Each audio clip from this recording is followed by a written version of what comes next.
Okay, well, let's kick things off. I think we've got a good quorum, so I appreciate everybody for joining us for today's UK200 Bridge the Gap Between Capability and Success webinar. My name is James Mason. I'm the Managing Director of Mindshop, and we've also got Will Abbott, Senior Partner at Randall and Payne here. So I thought I'd just hand it over to Will initially, just to give a quick introduction as to, I guess, the context for today's webinar, and then we'll get straight into it.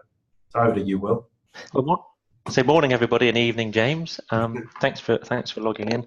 I wanted to put this on really. I think there's an awful lot of noise out in the marketplace at the moment from lots of different people talking about what's going on in business advisory. I think there's lots of firms out there trying to work out what business advisory means and trying to get into that space. Lots of changes in the market, and those changes just seem to be getting faster and faster and faster at the moment. As many of you know, I've been working with Mindshop for half a dozen years or more. And recently Mindshop produced this report and a survey of lots of advisors around the world, and actually just seemed like a really good moment again just to catch up with their latest thoughts on where the advisory market's going and what we all need to be doing as firms to try and take advantage of those opportunities. So that's what the seminar is about today. We've got a training day next week, which I'll talk about later, which really follows on quite nicely from this. So over to James. Great, thanks for that, Will. Yeah, really looking forward to bringing today's webinar to you, and big thank you to Dee and Will for putting this together. Always great to bring you the latest insights of, I guess, just where the market's at and what we've learnt in the last 12 months. And I think I've spoken to many of you on webinars before. So again, I don't really need to run through too much of the background of Mindshop, but for those that haven't met us, we provide everything an advisor needs to sell, grow, build, and deliver advisory services successfully to essentially any size customer anywhere in the world. We've been established since 1994 in Melbourne, Australia. We've been in the UK since about 96, and I've been Managing Director since 2000. And we now support a little over 1,000 business leaders and advisors across 9 countries to deliver advisory services successfully out in the marketplace. Quite a proven track record with firms all across Europe. And the reason I mention all of that is we're like a big sponge on the market every year to try and work out what's working, what's not, and then try and simplify the complexity out of that, and then educate the market and our advisors on what's working, what's not. So I guess that leads me on to the agenda that when we're asked to speak today, it was really about handing to Will first to talk and give an update from a Randall and Payne perspective of what's working in advisory for Randall and Payne. And then Will will be handing back to myself to talk about a model that we came up with as we're developing our annual report and digesting a lot of the insights we're getting from the statistics that we found from our survey. So I'll talk through the 5 phases of business advisory success and really what's building this future business advisor, and then run through the top 10 capabilities and high performance habits of advisors for 2018. I'll then run through 5, I guess, practical strategies I'm seeing as cutting through to help you move into this advisory space further in 2018, which I hope you find of value. And then we'll just bring it all together with a summary, open it up for any questions at that time, just so we can stay to time. So make sure you're taking notes as we go. We'll send a recording of this and the presentation notes, but just take some other notes around questions you might want to have at the end. And then I'll hand back to Will at the end as well for any summing up notes he's got. So on that note, I'll hand over to Will, and Will, you can give me the trigger to move off each slide as we get to it. Yeah, as James said, I just want to, obviously as a firm of accountants, we're about 60 people now, about 3.5 million in fees. Been working in the advisory space myself for 6 years or more, and I just wanted to share a few of my own thoughts just for a couple of minutes really in terms of where we are. There's been a few interesting developments almost since the turn of the year, which I think is quite interesting.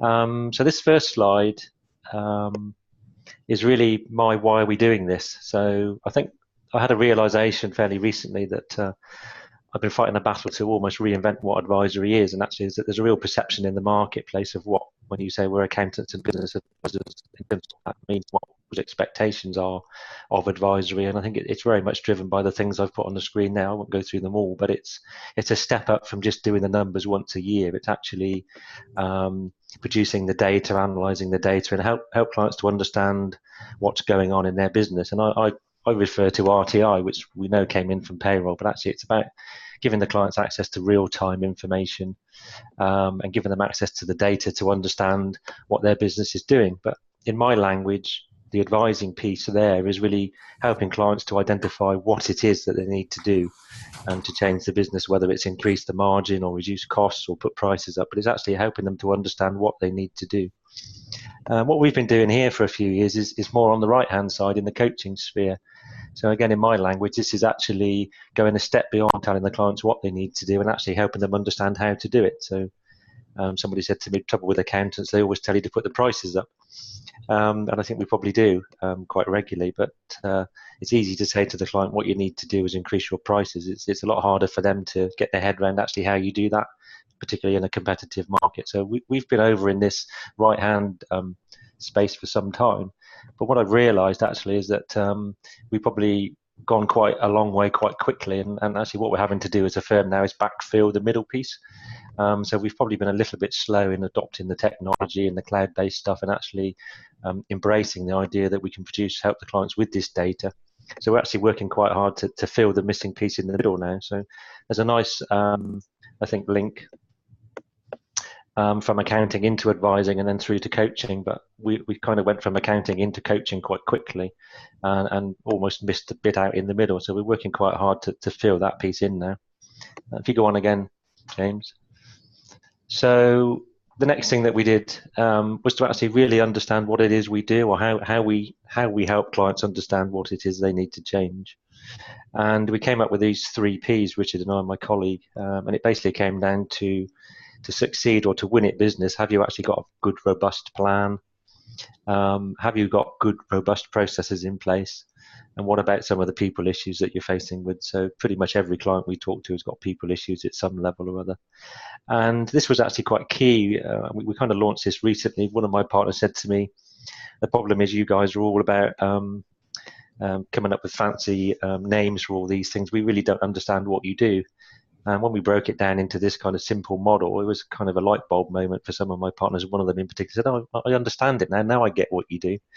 And it's been quite interesting. We've gone from about 80% of the work we do being for external clients that aren't compliance clients, to about our pipeline now is about 50-50. So talking through the 3 Ps with my partners and managers here has suddenly been a light bulb moment for them. They've kind of got their heads around what it is we do, how we can help clients, and that's really started to kick off the internal referral process that we've been trying to get working for a couple of years. So I think the message there is actually just be very simple and understand what it is you're trying to deliver, don't overcomplicate it. Next slide, James, please. So finally, so we're in the coaching sphere. We do that by focusing on this 3 Ps model that we have now. And the final question is actually, what do we do on a day-to-day basis? And Mindshop sits in the middle of what we do, and I've deliberately put it in there because Mindshop is our platform that we use, and it's in the middle because it gives us the online coaching that we do. It gives us access, the clients access to lots of online courses and tools that they can use, and we use a lot of the Mindshop tools and the courses to run peer workshops, which is face-to-face. So the 3 things at the top there are really what we get, a large part of what we get through the Mindshop online platform. But as we've, over the last couple of years, as we've developed our skills, particularly in the coaching spheres and dealing with the people issues, we've actually added some additional tools of our own. So DISC we use now, and motivational maps too in particular. But the great thing about that is it's all done through the platform. So where we produce DISC assessments or motivational map assessments, we just load them up to the Mindshop online platform for the client. So the client's got everything that they need to access from us. All the work they're doing with us is accessed through the one platform, so they don't have stuff stored in one place or emails going all over the place. It's all accessed through Mindshop, and we have the ability with Mindshop to effectively generate our own courses, make our own tools, shoot our own videos, and put onto the platform. So Mindshop, there's a huge amount of stuff in Mindshop. It's where we start from, but actually we're gradually building our own content and our own stuff into the platform, which actually personalizes it a bit for us, gives us quite a powerful differentiator, makes it very, very easy for the client. So there's been a few changes here in the last couple of months, as I said, and I think just really understanding what it is we focus on, understanding that we're more in the coaching sphere, but the advisory is really important in the middle. It's just helping us now to really generate some momentum in terms of generating advisory work. back to you, James. Great, thanks for that, Will. And I think a lot of the great points Will's made, I'll be reinforcing over the next 15 minutes or so. So let's get straight into it with now that Will sort of set the tone from a Randall and Payne perspective, and I think that's a lot of the points he made around simplifying the wording around positioning advisory and not coming up with all these complex methodologies and step processes, and just keeping it simple works for internally, helping sell it and getting obviously people educated and helping them accelerate referrals. But most importantly, it actually makes it simple enough for your customers to understand as well. And I hear that a lot in the marketplace, that people have overcomplicated it and it's just not cutting through in the market. So let's just talk briefly through some of these, what's really making these future business advisors at the moment. And as we travel around the world, speaking at lots of different conferences and webinars and things in all different parts of the world, this is this topic that people want to say, how do I future-proof my firm and how do I really move into this advisory space? Because we've had so many false starts over the years. So again, just to set the tone, you all know this, but there's so many forces still pushing firms to evolve in this. Obviously, all the cloud technology, artificial intelligence, cloud accounting, you've got Xero, Sage, QuickBooks. People say it's reducing margins in traditional areas. I see a lot of people flipping that and actually making their firms more efficient and freeing themselves up with the capacity to get onto some of these advisory opportunities. I think the other one of the big four forces is all these big data dashboards. You're seeing groups like Futurely and Spotlight Reporting coming on, bolting onto cloud accounting platforms, and that's highlighting advisory opportunities. I'll talk a bit more about that in a moment, but these dashboard products, a lot of people say is advisory, and all we see it is, as Will highlighted as well, I guess highlighting the levers to pull in a business. What do we need to pull to increase profitability? What do we need to pull to increase growth? What do we need to do to help cash flow? And that's leading into those sort of advisory conversations. You think got number 3, offshoring and outsourcing. So that's increasing team capacity, whatever your view on that is. And then 4th is the knowledge of clients. So clients are more knowledgeable than they've ever been before. So they're pushing back on their firm saying, well, look, I had a business coach come in and see me the other day. I had this other firm that sent out this material, or I went to this conference and I heard this. And they're saying, look, I've got all these ideas floating around in my head. I need some help actually implementing it out in the field. So the first right of refusal on these opportunities is always going to fall back onto the firms, which I think is exciting. But with all this doom and gloom that you tend to hear, and I go to a lot of conferences and it starts off with the same sort of rhetoric the whole time, but from what I'm hearing, the sky's not falling in. I'm a big believer in that, especially if you're in firms. It's, compliance is complex, people are complex, businesses are complex, governments like complexity. And a lot of the owners of businesses just aren't trusting the software providers to be as efficient as they'd like with their money is probably the best way to put it. So I think with all this complexity around, people are more now thinking of technology differently. Rather than it's going to replace us, to more, we're almost like cyborgs in the marketplace, bolting on all these clever technologies to give us the efficiency to get into the market. Again, I think a lot of people have tempered their conversation now. It's like the sky's not falling in, which is obviously pushed by the software providers a lot, but there's still this opportunity to get into advisory. So you're sort of seeing this definition of an advisor is changing. And I like this saying, you can't stop the waves, but you can learn to surf. So these waves of disruption will keep coming, and one of them being advisory, and people are now saying, look, I'm sick of ducking my head each year and the waves just sort of crashing over. Now I'm finally going to learn how to surf and really become that, I guess, modern partner and manager in a firm. So they're really learning those different ways to capitalize on the opportunities that are around them. So when you start thinking about this whole advisory space, as Will said, it's a bit of a murky conversation. Everybody just says everything's advisory now. But there's a lot of these better conversations, I think, happening now to sort of almost define it in different segments, if you like. So I've seen some good operators out there discussing it as, okay, we can have advisory around compliance, we can have advisory around business advisory, we can have wealth advisory, or we can have IT digital advisory. There could even be an argument for some corporate finance advisory. There's all different types. But the area that I guess we're talking on today, which is a huge opportunity, is this business advisory section, which is obviously what we're sort of researching through the survey results that we'll be highlighting in a moment. So what dropped out of these results was what we're calling the 5 business advisory phases. And Will talked a bit on this around, understanding that business advisory isn't just standing up in front of 40 people and delivering a strategic planning session.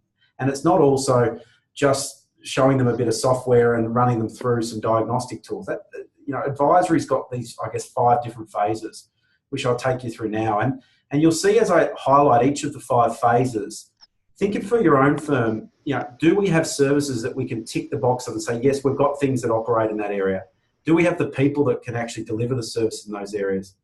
And as I go through these 5 phases, you notice the value to customer increases as we go through the phases, but also importantly, the capability that you need to have to deliver on them goes up as well. So let's have a look at them.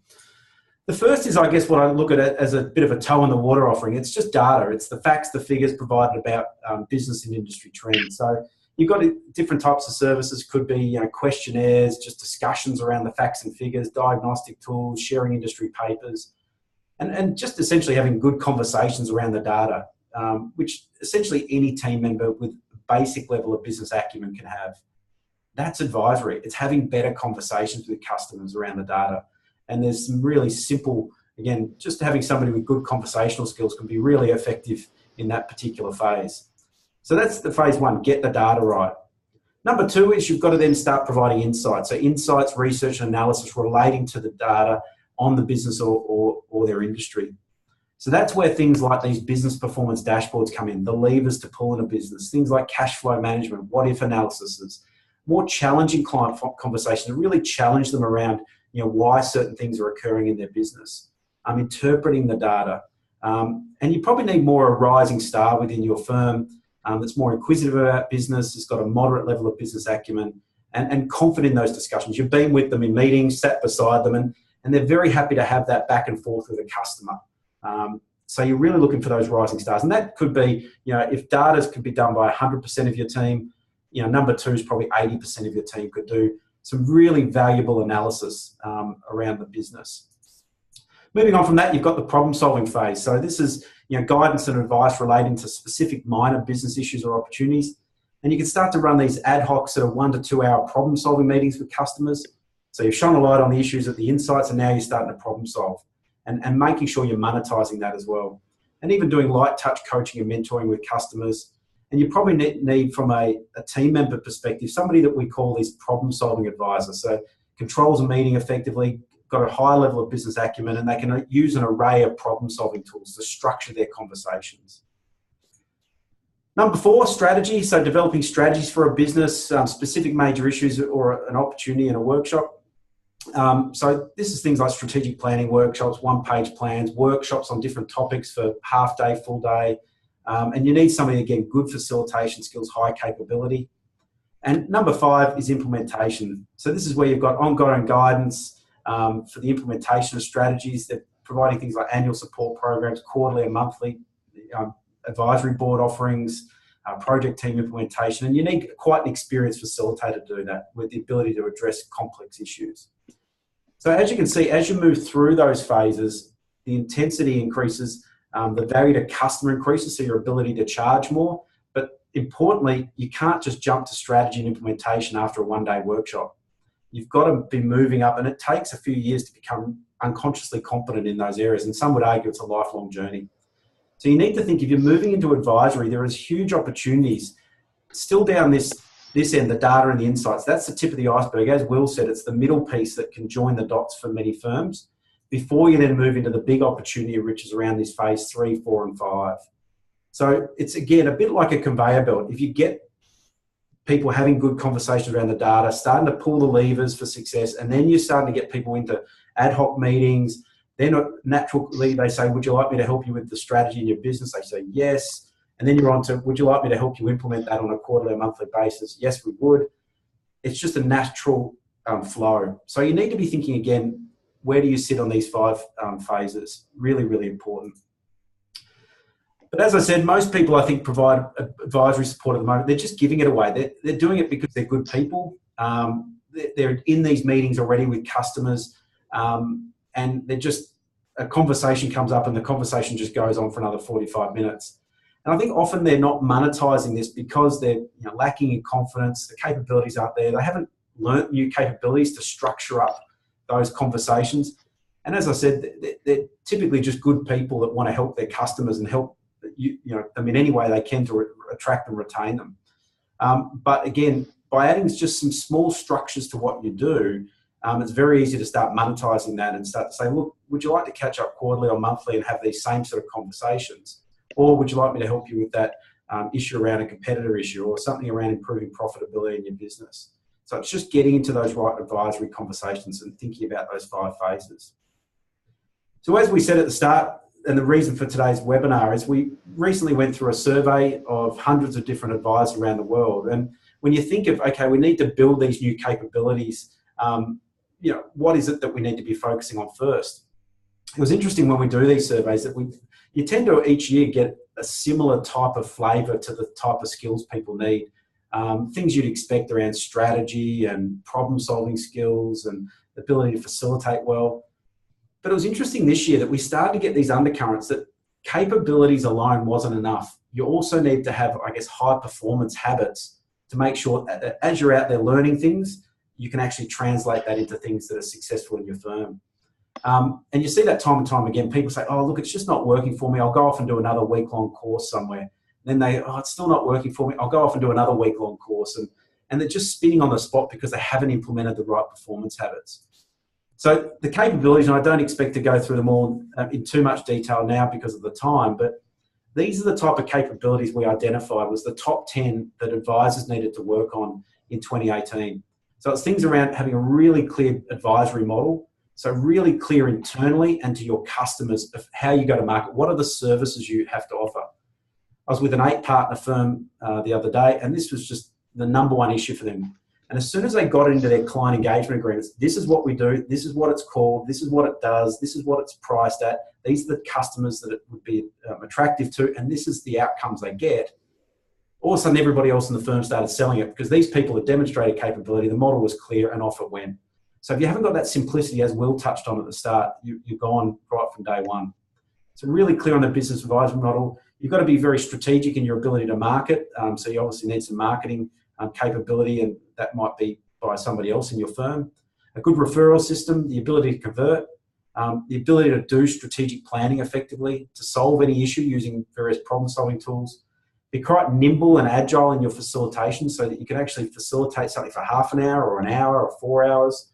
Time management, no use in being good at all these other things if you're really poor on time management. Implementation and coaching, and also an early adopter of technology. Now, we're not expecting people to tick every single one of those boxes, but you should be thinking for you at the phase that you're at in where you're wanting to build skills, where are the gaps for you at the moment? Is it around strategic planning? Do I need to become better at problem solving? Just need to be thinking through your gaps. On the flip side, we have these high performance habits. So things like strategic mental models, being efficient in tenacity. So, not just tenacious across all places, really focused on where do you put your energy. By the mental models, we mean, that you're actually framing up things like, we've got a methodology called now, where, how. So that's an example of a strategic mental model. You're empowering a great team around you. You're intuitive in your decision making. You're change ready. So you don't just say, we're going to grow by 10% each year and nothing ever happens. You've actually reflected on how change ready are we at the moment to do what we say we're going to do. So what's our capabilities? What's our leadership support we've got internally? What's your level of self-awareness and authenticity? So, are you batting above your grade, and do you have that authenticity in your approach and the messages you put out? That you're leveraging technology, lifelong learning mindset, you simplify complexity, and you're adaptable and agile. So it really was a finding of you need to have your foot in both camps. You need to learn some new capabilities, but also look for where's a key gap for me in my high performance habits. So out of this webinar, hopefully you reflect on some of that. That then leads into this model. Again, it's really getting you to think of, if you have high capability and high performance habits, you'll get success. If you're high in capability, so you've gone off, done the week-long courses time and time again, but you've got none of those high performance habits, you tend to be frustrated. You see people just go, I've spent all this money, I've bought this product and nothing's happening. You then got people in the stagnation field. They don't invest in capability, too busy, putting it off till next year, and they're not got the high performance habits. They're just having groundhog years, stagnating year after year. You've then got people that have really got the right foundation. So they've got these great habits, but they just need to bolt on some new tools and capability. We see those as rising stars, huge opportunities to get success around that particular space. So that were the findings. So what does that lead us to think of as, I guess, these 5 strategies for success? If you're going to be reflecting on, Will's covered what's working at Randall and Payne. We've talked through those 5 phases of business advisory. I talked about the need in the market, looked at things in regard to the top 10 capabilities, top 10 high performance habits to really get you successful. Let's now cover these 5 success strategies. And I love this quote, there's no elevator to success, you have to take the stairs. So the first strategy I'd be saying is discover who in your team has what I call advisory DNA. Everywhere I go around the world, people say, well, who's a good early adopter? What do you look for that somebody can make advisory work? These are the traits. Good business acumen, they're inquisitive about businesses and people, they're open to change, they're a self-starter, they've got what we call a growth mindset, not a fixed mindset. So they're always saying, I meet a lot of people that said, look, yep, 20 years ago I stopped doing all this stuff, whatever, I'm not going to learn anything new. Whereas a growth mindset person is always open to education changing. You've got the right client base and right maturity of customer base that can really grab advisory services, and you're seeking to grow that revenue mix. So if you can tick a number of those boxes, you've probably got the right DNA to really make a good fist in this particular space. Number 2, use tools to tap into your business acumen. I'm sure all of you on today's webinar have got a high level of business acumen because you wouldn't be doing what you're doing if you didn't. But you need to be thinking what's tools or even products at times that can help, I guess, release that business acumen into a format that allows you to take customers on the journey with you as well. So I was talking to a firm the other day that was just saying, I just need some tools to just structure my thinking better so that I can help clients, because currently we're just having a chat about stuff. So things like now, where, how to structure a conversation. Where's business at the moment? What's your plans? What are your top 3 issues as to how you're going to get there? Things like a 1-page plan so you can document your strategies and help them implement it.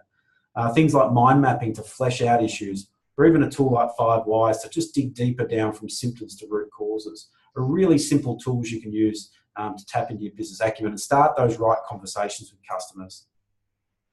The third strategy would be, and this is a big one for me, look up from your PCs and focus on client outcomes. I see so many advisors now. The technology is fantastic, a great tool, don't get me wrong.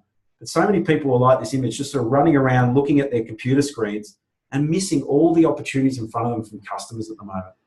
And customers are screaming at them, look, use the clever technology, use your dashboards, use your reports, that's fine. But normally by about the 3rd or 4th meeting, they're saying, look, yeah, the flashy graph was great the second time round, but have a talk to me again. Talk to me about my business and help me understand what I need to focus on first. So use the technology, but look up from your PCs is certainly a big one at the moment. So make sure you're not 100% focused on the technology, you're focused on your client. 4, provide great proof of capability. If you're going to be successful in this advisory space, bolt on these tools, start to look up from the PC, but you've got to then demonstrate you can do what you can do. So I think Randall and Payne have done a great job with their client success stories on their website. That speaks volumes for demonstrating to people, actually, we can do what we say we can. Because people aren't believing the hype anymore. They're not believing the marketing brochure. So they actually want to see firms that, and this not only works in advisory, this works across everything you're doing. If you can put up videos, speak at events, put case studies up, you'll really get cut through because people are saying, look, they're saying they're great, but I really want to see why. What's the proof? And we've got another great firm here, WK. They're a Platinum Zero partner. Again, great example, real high production examples of how they've gone out to customers and not done a focus on what they did for them, but the outcomes they got. So go and have a look at that one as well. So proof of capability. And the 5th is avoid the 8 traps. If you're moving into this space, I didn't want to close it out without saying, watch that you don't move too quickly. This stuff takes time. So set some realistic targets as you're moving into this. Work on your own firm first. So you don't want to just be out there saying, oh, I'm only going to use this on my customers. Make sure you're using all the tools within the firm. So you've got 1-page plans, you're starting to mind map, you're using products within the firm. Because then you've got this innate confidence. And I'm a big believer in that if you're going to do well in advisory, it's not about the sales. It's all about actually having the confidence in your own capability to then go out in the marketplace and do this well. Don't disconnect from the overall firm strategy. Make sure you're clear on the revenue and referrals you're generating from advisory as well. There's so much that can flow on for this. Don't get wrong people in the early adopter group, because they can just white ant your whole efforts. They'll find any reason they can to be too busy or find a problem and just self-sabotage the whole thing. Watch the fixed mindset people. They sort of fall into that same camp of this won't work, this will never work, one client said this wrong. You've got to have those people who are prepared to learn new capabilities and put the time aside to make this work. So I guess just summarising it all, we're right on time. Top tips for me would be, I guess overall, you all know this, but the firms that you're all in are constantly trying to adapt and evolve. I was with a big firm out of the US last week. They're already out to their 2025 future-proofing plan. This is a big firm, and they're just saying they've already got a project team working on how can we future-proof our firm for 2025. And they're working on all these initiatives already. So it's exciting what's happening, but you need to adapt and evolve. Capitalise on this latent demand in your client base. There's huge opportunities here for all of you. It's all sitting there. You've all heard that before, but it is absolutely true. Find a blend of advisory that works for your firm. You're hearing all these examples, but there's no right or wrong in this. You might be 5% of what you do as advisory. Other firms might say, well, we're going to be 40%. It depends on the DNA of the firm, the dynamics that you've got. So just find a blend of advisory that works for you, but don't not do it. Make sure you're actually putting it in place, because it does become that attraction and retention tool. Start slowly. Lots of opportunities at that phase 2 and phase 3 that I showed you of the 5 phases. Capability will be your competitive advantage. That's what I talked about earlier. The slick salespeople aren't cutting through. It's those that are really, really good is a great competitive advantage at the moment. If you can really deliver on this stuff, you'll win work in spades. Harness the early adopters in your team. Provide that great proof of capability. And as I said, watch taking on too much too quickly. They're certainly the traps you've got to be watching out for.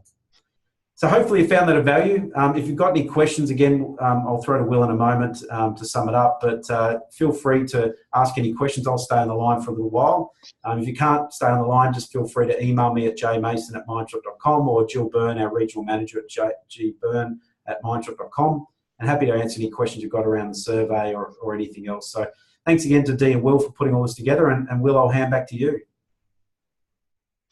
Yeah, thanks, James. If anybody's got any questions, fire them over. A few reflections from me, I think, in terms of our 3 Ps model. I think the process stuff is probably the easiest part of the 3. And actually, we're trying to encourage our managers and people to get the skills and the tools that they need to go in and